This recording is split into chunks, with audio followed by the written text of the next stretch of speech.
Alors, présentation de la selle de dressage Chicago, donc arçon en cuir.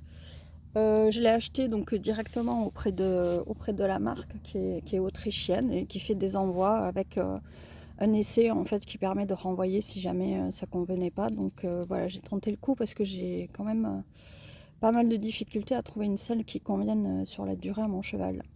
Donc là, l'idée, bon, c'est dans la catégorie des selles auto-ajustables, on va dire, puisque l'arçon étant en cuir et n'ayant pas d'arcade rigide, en fait, hein, la structure de l'arcade ici, de l'ouverture de garrot, c'est du cuir également. Donc ça va pouvoir prendre du jeu et s'adapter à l'écartement voilà, qui convient au cheval. Donc c'est pas monocartier, c'est double quartier. Ces taquets-là sont intégrés, inamovibles, et il y a un velcro à l'intérieur qui permet de venir scratcher un taquet. Alors celui qui est livré avec la selle, je l'ai trouvé beaucoup trop gros, donc j'en attends un plus fin. Donc c'est un sanglage en V derrière, enfin en Y on va dire. Et ici on a deux boucles de manière à ajuster l'avancée de la selle. C'est pas mal, c'est assez pratique. J'ai fait voilà, des essais de tous les réglages et c'est le deuxième anneau qui convient le mieux. Ça permet que la selle s'avance un petit peu plus sur le garrot. Et elle recule pas du tout, contrairement à ce que j'ai pu avoir comme problème avec des selles classiques, même avec la bonne ouverture de garrot. Donc c'est un cuir extrêmement souple, hein, on voit, qui est très épais. Et là, ça a encore besoin de prendre un petit peu, voilà, de travailler. J'ai dû monter peut-être 5 fois avec. Donc le cuir n'a pas encore assez travaillé. Et donc plus il va travailler, plus ça va s'assouplir. Là, on voit quand même que le siège a un certain jeu. Donc ça demande un petit peu d'adaptation quand on monte. C'est assez différent en termes de sensation par rapport à une selle classique. En revanche, on est extrêmement près du cheval, c'est très agréable et on n'a vraiment aucune difficulté à trouver le centre de gravité.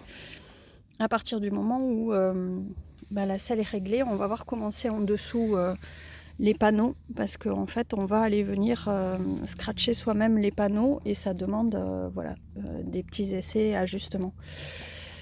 J'ai pas montré les boucles d'étrivière, donc c'est des anneaux qui bougent, enfin des crochets qui bougent, c'est assez pratique, ça force jamais. Et donc il y a une partie rigide quand même entre les deux crochets d'étrier. Je pense que c'est ça qui permet quand même de maintenir la forme de la selle dans son ensemble. Donc le principe, je vais la retourner. Le principe, c'est que on va avoir des panneaux comme ça. Donc la selle est dentenant, cette espèce de tablier que l'on voit, il est dentenant.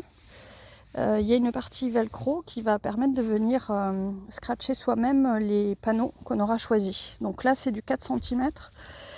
Ce serait à refaire, je pense que je prendrais du 5 parce que là j'ai besoin de rajouter un amortisseur, surtout pour garder un bon dégagement au niveau du garrot. Je pense que ça n'aurait pas été le cas si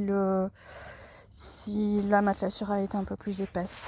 Donc en fait, on vient simplement scratcher, déplacer, et d'ailleurs du coup ça permet, si le cheval évolue, de venir modifier la manière dont sont positionnées les matelassures.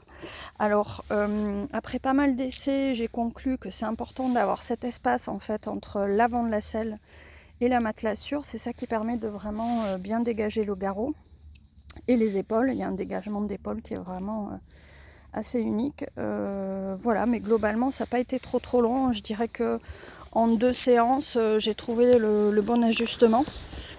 Et c'est extrêmement léger aussi, du coup, forcément, comme il n'y a pas de ni métal, ni bois, ni aucune partie lourde.